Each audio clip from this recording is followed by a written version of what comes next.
So the reason I brought you on today, Mr. Carn, is you've been playing a decent amount of Last Epoch now. Uh, so I was wondering what your opinions on Sentinel are. What do you think Sentinel needs to be competitive with the rest of the game? Um, well, Sentinel needs damage without volatile reversal. That's the first one. Yep. Because right now most skills they're mechanically not good, and they also don't have the numbers.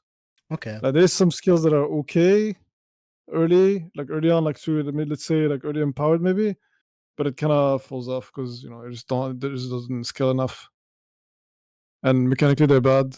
Like every time, for example, I've been looking at Sentinel for what would I play for Uber Birth Race, for example, to do it early with like relatively low gear, whatever. And none of the skills are good. Everything's bad. You compare it to something like Falconer, you have an insane skill that has a cooldown, does big damage, so you just run around and use it on cooldown, and that's it, right? But Sentinel, there's nothing like that. Everything is just got a tank and spank type of stuff. Have you been paying attention to any of the Sentinel leaks so far? Oh yeah. I Do you watched some think of them. any Yeah. of that is like good enough to make up for this fact, or I don't know. I don't know because again, I think the problem is tied to skills just being bad. yeah, Then there's some stuff that gives some hope, like Time Rot might be really good. Uh, should be very high uptime at the very least, right? yeah, like the good thing with Time Rot is like yeah, it's an element, but it's capped, so it should be for clear. It's gonna be very good, for example, because you don't need to apply I don't know a bunch of stacks before it does damage. You're gonna do full damage very quickly. And for single target, well, it's gonna be the same thing. You're not gonna need like perfect uptime to get maximum amounts of Yeah. damage out of that. There's So that's also gonna a be nice lot of for that. skills that convert bleed and ignite into time rot, so you should have a good time getting to cap easily. Yeah. All right. So there's that. There's Electrify that looks really good. No, my only problem with Electrify, I'm not sure if it does enough single target because Yeah, that's reversal that's is what a I'm worried lot about. of damage for that kind of stuff, and like the thing is like with like even with reversal, it's not like as if it was doing amazing damage, right? Like it was not keeping up with the Yeah, rest of the game. That was my biggest critique about the whole Sentinel stuff and all that. It's like even with reversal, it's not like as if Sentinel was quote unquote good, which is why like when I see all the changes and stuff, I'm just like, yeah, but where's the sauce, man? yeah. I mean, I had the same thing because I've been doing runs without reversal because I feel like reversal is fake Oh, damage. I It doesn't agree. It, really it work. is if you're playing hardcore for sure. It is Yeah, 100%. like because you can't just use it whenever on cooldown. Like that Yeah. can get Well, that if thing you're gets you killed. caring about like hardcore and like Uber Aberoth and all that, 100%. Like that is like not something you should be doing.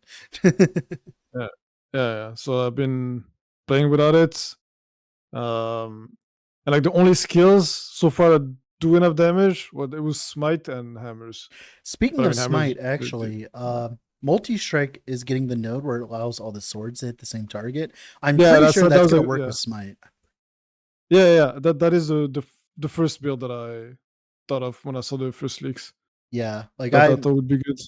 I've actually played a version of that recently and it felt pretty good. Uh one secret tech I've been running is there's a ring called Font of the Erase. I don't know if you're familiar with it. Yeah, I know this ring Yeah. is really good. I like that Yeah. ring. I love that ring. It'll be really good on that build. Yeah, Especially if you yeah. go devotion stacking and stuff like that. Although from what I've seen so far, it seems like ailment's the way to go on that. We'll see. No, I don't think you go devotion on this. Oh, you don't go I did look devotion at on it, this? and I don't think you go devotion because Oh, I don't think it makes yeah. much sense to go devotion on this. Yeah, I think ailments is better here. Like ignite Yeah. or, with the ignite node with the 50% more or the electrify node, either one. No, it looks fine for sure, I think, because you go multi-strike, trigger, smite, and healing hands, and like everything just falls together perfectly. Yeah, And the you have like, the ailment yeah, spread's gonna be pretty good. yeah, it's gonna be insane. Like I don't expect that build to have any problem with clear, like any corruption, but I'm worried about single target because Yeah. I don't think you use devotion. If you don't use devotion, then compared to self cast smite plus healing hands, you lose. Well, you lose devotion damage and you lose the one's damage because you have to use Aurelius. So I'm not sure if the single target will hold up. Yeah.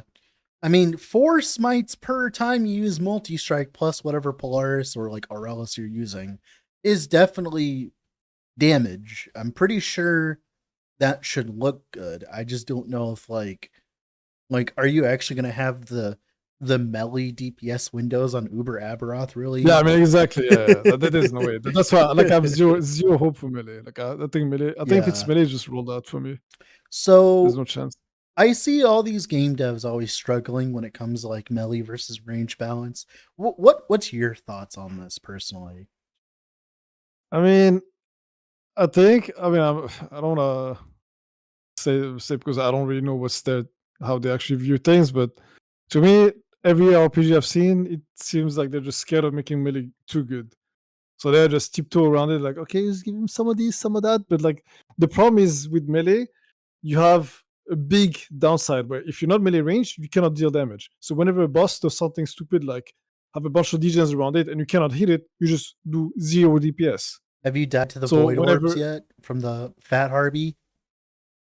exactly like the orb on the from the Fat Harby, or when you do um, the Spirits of Fire Harbinger and he has the giant green thing around him, or you can't go there. All these things, like you're sitting there, like, well, I can't go melee range, so I can't do damage.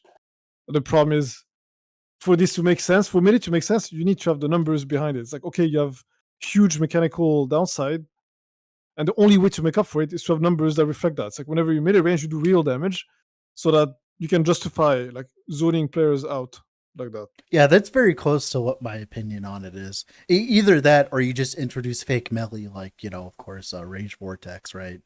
Either way, it's just Yeah, like, yeah, exactly. Rage yeah, Vortex, for example, is a very good example of a extremely strong mechanic skill mechanically. That's like technically melee because you use you well, I mean, so it's not really melee, but I would it still see has that the as tag. Who melee. cares? Yeah, yeah. You use your melee weapon for My it. And my problem with the melee versus range argument constantly is whenever people talk about it, they always try to go from it from a point of realism.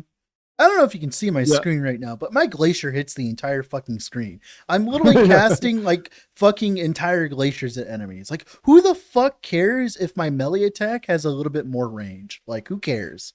No, It's yeah. I mean, that's one thing that pissed me off when I yeah, watched the interview. And like Carl was saying something like, "What did he say exactly?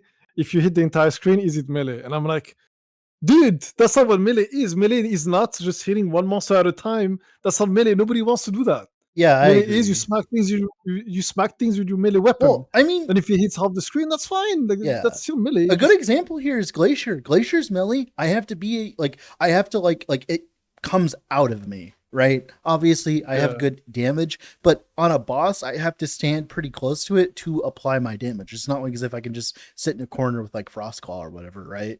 So yeah. that's like a good example of like imagine if Judgment hit this big AoE. I don't think it'd be that big of a problem, no. No, I mean look at Erasing Strike. Erasing Strike with the World Splitter, it's huge AoE, and Yeah. that feels good to play. The only problem is like, I mean, I guess Erasing Strike has other problems like mana and actual damage without reversal. But yeah, Oh yeah, for sure. All but right. yeah, no, I feel like they should just melee is not auto attacking monsters one by one. I think that's the problem here. They think that's what melee is, but it's not. So I heard that Smack you things with played weapon. Falconer, by the way. What's your thoughts on that? I mean, if it survives this patch, I don't know, man. It's stupid. It's so funny. Like when Falconer came out, there was a bunch of people being pissy at me because I refused to play it because I'm still refusing to play it. And it's like, guys, I don't alpha test for people. Like it's still an alpha testing, in my humble opinion. Yeah, I mean, I don't know. I mean, okay. Here's the thing. Uh, It's the same in every RPG again. It's like things that are the strongest usually when it comes to bossing, at least, is things that don't suffer from downtime issues and things like that. And the things that do the best in these scenarios is cooldown skills.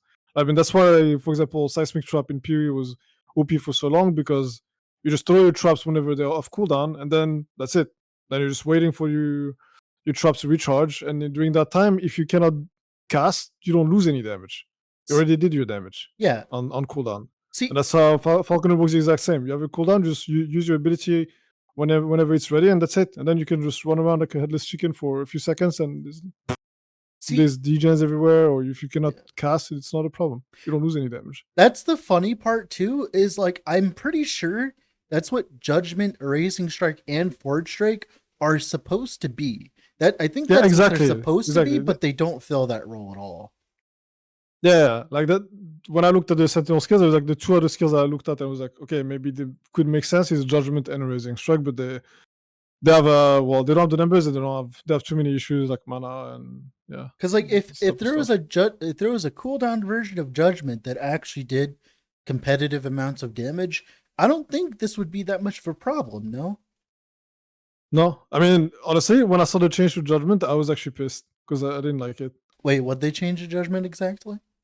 They make it so you can spam it pretty much, or the mana cost from the Puce offering. Like Oh yeah, they've that used version. before. Yeah.